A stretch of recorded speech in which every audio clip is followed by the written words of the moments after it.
അയ്യോ, മോഷ്ടിക്കാനൊന്നും അല്ല മാഡം, ഒരബദ്ധം പറ്റിപ്പോയതാ. അദ്ദേഹം പ്രസിദ്ധനായ നോവലിസ്റ്റ് അല്ലേ? യെസ് യെസ്, അത് വേണ്ട വിധത്തിൽ ഞാൻ കൈകാര്യം ചെയ്തോളാം. ആ ശരി ശരി, ഞാൻ ഏറ്റു.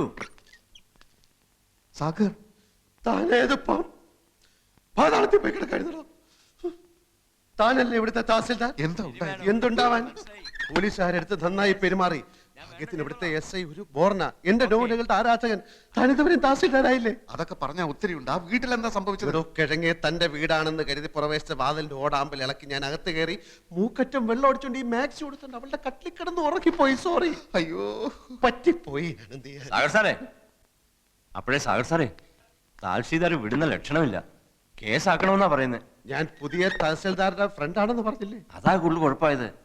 ആ റാസ്കളുടെ ഫ്രണ്ട് ആണെങ്കിൽ മനഃപൂർവ്വം വീട്ടിൽ അതിക്രമിച്ച് കിടന്നായിരിക്കും അത്രേ. റാസ്കൽ എന്ന് പറഞ്ഞോ? പറയും.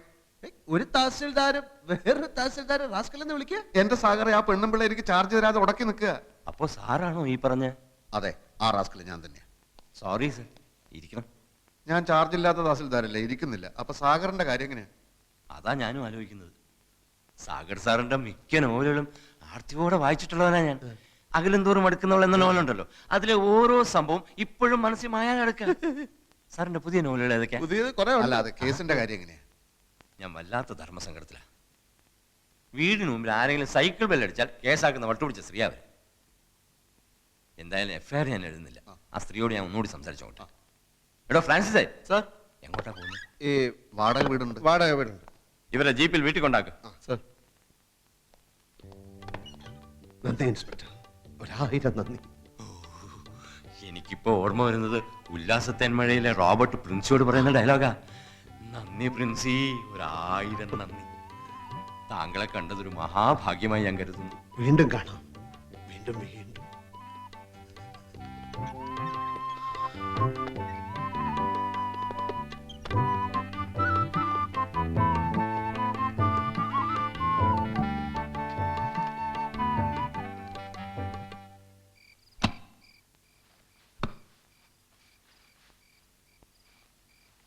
ഈ നൈറ്റി പറിച്ച് കളഞ്ഞില്ലേ?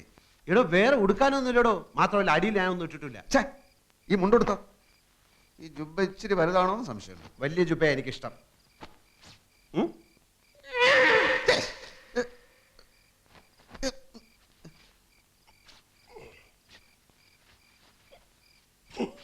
ഇതാണോ തന്റെ വലിയ ജുബ? എന്ത് പറ്റി? ഞാനിട്ടപ്പോ നല്ല വലിപ്പം ഉണ്ടായിരുന്നു. താൻ വെറും ആചാന ബാഹുവല്ലേ? അതുപോലാണോ ഞാൻ? பெரியோர்களே, என் அன்பு தாய் குலமே, என் ரத்தத்தின் ரத்தமே, இந்த அண்ணன் சொல்றது என்னன்னு വെച്ചാ ഞാൻ ഇപ്പോ വരാം. സാഗർ, എവിടെ പോവാ? അവളെ കാണാൻ. എവളെ? അവളെ തന്നെടോ. സാഗറെ, അത് വേണ്ട. എനിക്കൊരു അബദ്ധം പറ്റിയാണെന്ന് അറിഞ്ഞിട്ടും പോലീസ് ഇൻസ്പെക്ടറോട് കേസാക്കാൻ അവൾ എന്തിനാണ് പറഞ്ഞതെന്ന് അറിയണമല്ലോ. അത് ആപത്താണ് സാഗർ. തന്റെ ഈ പോക്ക് എന്റെ ജോലി എന്നേക്കുമായി വെള്ളത്തിലാക്കാനുള്ള പോക്ക. അല്ലെങ്കിലും തന്റെ ജോലി പോക്ക. പറഞ്ഞു കേട്ടെടുത്തോളം തന്നിഷ്ടക്കാരിയും അഹങ്കാരിയുമായ അവളെ 4 തെറി പറഞ്ഞില്ലെങ്കിൽ ഈ സാഗർ കോട്ടപ്പുറത്തിന് ഉറക്കം വരില്ലടോ. എങ്കിൽ താൻ പോയിട്ട് വാ. തന്റെ ഓരോ തെറിയും എന്റെ ശവപ്പെട്ടി മേലുള്ള ഓരോ ആണിയായിരിക്കും. താനൊക്കെ ഇത്ര ഉള്ളടോ. എടോ, ഞാൻ പോകുന്ന ഈ മാസ്ക് അവർക്ക് കൊടുക്കാനാ. പിന്നെ എന്റെ സഞ്ചി അതിനകത്തിരിപ്പുണ്ട്. എന്റെ സ്ഥാവര ജംഗമ വസ്തുക്കൾ മുഴുവനാ സഞ്ചിക്കാത്ത.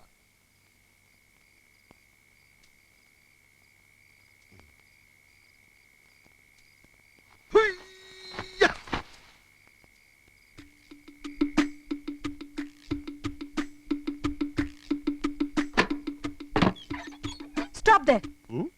I said stop there. ആ സമയത്ത് വെള്ളം അടിച്ച് ഞാൻ അലമ്പായിരുന്നു. ഇപ്പൊ ഞാൻ നോർമലാണ്. ബഹളം വെച്ച ആളെ കൂട്ടാനാണ് ഭാവമെങ്കിൽ ഇവിടെ ചോര പുഴ ഒഴുകും. പോലീസിനെ വിളിച്ചു വരുത്താനാണെങ്കിൽ അവരെത്തുന്നതിന് മുമ്പ് ഞാൻ ഈ വീട് ചുട്ട് ചാമ്പലാക്കും. എന്നാലോ മര്യാദക്കാണെങ്കിൽ സാഗർ സോഫ്റ്റ് ആണ്, പൂ പോലെ മൃദുലം. പാലെ പാലെ പറ്റിപ്പോയ അബദ്ധത്തിന് മാപ്പി വയ്ക്കുന്ന നിലയിൽ താഴാൻ വരെ സാഗർ ഒരുക്കമാണ്. തന്നെ പോലുള്ള ഭീരുക്കളുടെ ഭീഷണികൾ എത്രയോ കേട്ടിട്ടുള്ളവളാ ഞാൻ. താനൊരു കള്ളനാണെന്ന് കരുതിയ ഞാൻ പിടിച്ച് പോലീസിൽ ഏൽപ്പിച്ചത്. ഒരു തെമ്മാടിയെ നേരിടാൻ എനിക്കാരുടെയും സഹായം ആവശ്യമില്ല. എന്നെ ഭയപ്പെടുത്തി ഇവിടെ ഓടിച്ചിട്ട് കൂട്ടുകാരനെ എന്റെ കസേരയിൽ കയറ്റി ഇരുത്താമെന്ന് താൻ വ്യാമോഹിക്കുന്നുണ്ടെങ്കിൽ താൻ വെറും ഒരു പമ്പര വിട്ടിയാണ്. ആണോ? എങ്കിൽ ഈ സാഗർ കോട്ടപ്പുറം പ്രഖ്യാപിക്കുകയാണ്. 24 മണിക്കൂറിനുള്ളിൽ നിന്റെ കസേര തെറിപ്പിച്ചില്ലെങ്കിൽ സാഗർ കോട്ടപ്പുറം എന്ന നോവലിസ്റ്റ് ഈ അണ്ടകടാകത്തിൽ പിന്നെ ഉണ്ടാവില്ല. ഉണ്ടാവരുത്. ഓക്കെ, ഇതാ നിന്റെ മാക്സി. യുദ്ധം പ്രഖ്യാപിച്ച സ്ഥിതിക്ക് നമുക്ക് മാന്യമായിട്ട് പിരിയാം. നിന്റെ കടപ്പ് മുറിയിൽ എന്റെ ബാഗും തുണികളും ചെരുപ്പും 3 പേനകളും ഇരിപ്പുണ്ട്. അതെനിക്ക് തന്നാ നന്ന്.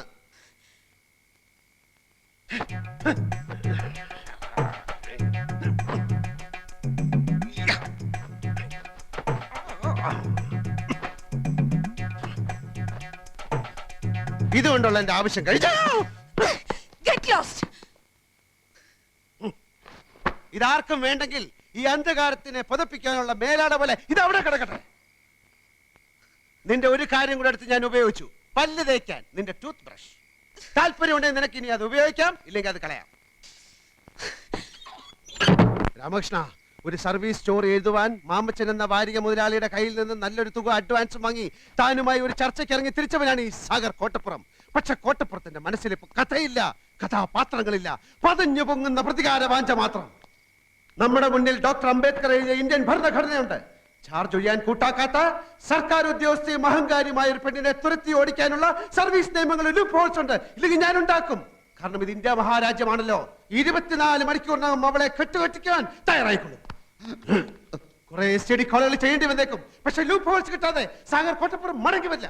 വാതിലടച്ചു കിടന്നു.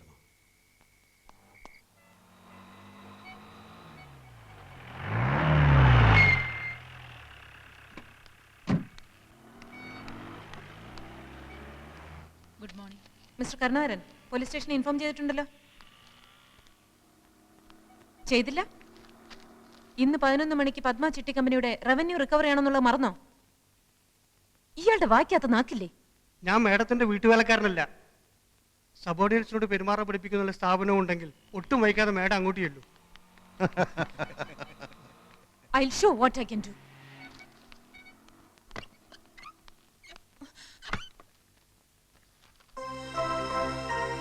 When the present Tahsildar is reluctant to hand over the charge to the newly promoted and transferred Tahsildar, he himself can assume the charge.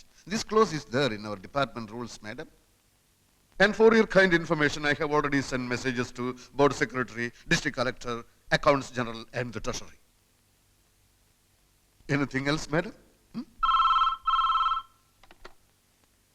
Hello, Tahsildar Ramakrishnan here.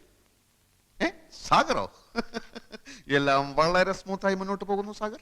സാഗറിന്റെ ബുദ്ധിയും സഹായവും ഉണ്ടായതുകൊണ്ട് ഈ അധികാര കൈമാറ്റം വളരെ സ്മൂത്തായിരുന്നു. ഞാൻ തന്റെ അഭിനന്ദനം കേൾക്കാൻ വിളിച്ചല്ലോ. അവൾ എത്തിയോ? ആ പൂതന ഓ എത്തിയോ? എന്താണ് അവളുടെ റിയാക്ഷൻ? മോന്തയിലുള്ള ഭാവം? ഭാവം അതെ, മാഡം ഇപ്പോൾ വടി വിഴുങ്ങിയ മാതിരി നിൽക്കുകയാണ്. ഫോൺ വേണമെങ്കിൽ കൊടുക്കാം. What nonsense is this? Mister Narayanan, mister Kurup, ഈ സ്ത്രീ എന്നെ ഡ്യൂട്ടി ചെയ്യാൻ സമ്മതിക്കുന്നില്ല.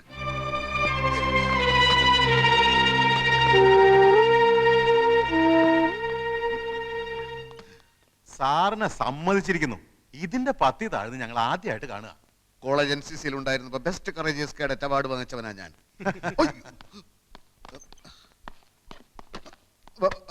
ഹലോ ഹലോ, താൻ എന്ത് മാങ്ങാ തുലിയാണ് അവിടെ കാണിക്കുന്നത്? എന്താ അവിടെ സംഭവിക്കുന്നത്? ചില പൊട്ടലും ചീറ്റിലും ഒക്കെ കേൾക്കുന്നുണ്ടല്ലോ. എന്താ ഫോൺ തട്ടിത്തെറിപ്പിച്ചോ? അത് കുഴപ്പമില്ല, അത് കുഴപ്പമില്ല. അവളിപ്പോ എവിടെ? അവളെ ഞാൻ തകർത്തു സാഗറെ. ഇനി അവൾ ഈ ഏരിയയിൽ വരില്ല. അയ്യോ, വാതിലടച്ചു. വാതിലടക്കി? പൂട്ടിട്ട് പൂട്ടിന്നാ തോന്നുന്നേ. അതെ, പൂട്ടി പൂട്ടി. ആ എങ്കിൽ രക്ഷപ്പെട്ടു. അകത്തായവൻ രക്ഷപ്പെട്ടെന്നു. മിനിറ്റുകൾക്കകം അവിടെ എന്താണ് സംഭവിക്കാൻ പോകുന്നതെന്ന് ഞാൻ കാണിച്ചു തരാം. താൻ വാതിലൊന്നും ചവിട്ടി പൊളിക്കാൻ ശ്രമിക്കരുത്. കുറച്ച് കഴിഞ്ഞ് ഞാൻ വിളിക്കാം. Okay okay. ഹലോ ഹലോ, ആ മാതൃഭൂമി ഓഫീസല്ലേ? Hot news, hot news. ഉടൻ തന്നെ താലൂക്ക് ഓഫീസിലെ കുറെ റിപ്പോർട്ടർമാരെ അയക്കുക.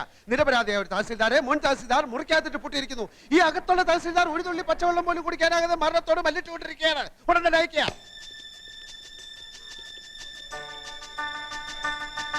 ഹലോ, മനോരമല്ലേ? Hot news. നിരപരാധിയായ ഒരു തഹസിൽദാരെ വേറൊരു തഹസിൽദാരെ മുറിക്കകത്തിട്ട് പൂട്ടിയിരിക്കുകയാണ്. ഈ അകത്തുള്ള തഹസിൽദാർ ഒരു തുള്ളി പച്ചവെള്ളം പോലും കുടിക്കാതെ മരണത്തോട് മല്ലിട്ടുകൊണ്ടിരിക്കുകയാണ്. എളുപ്പമായിരിക്കും.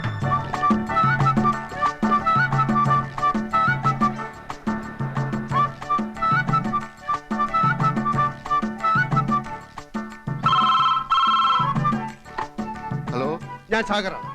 ഒന്നുകൊണ്ട് ഭയപ്പെട്ട. സാധിച്ചാൽ ഒന്ന് ബോധം കിട്ട വില കിടന്നോ. ഞാൻ ഉടനെ എത്താം. ഓക്കെ.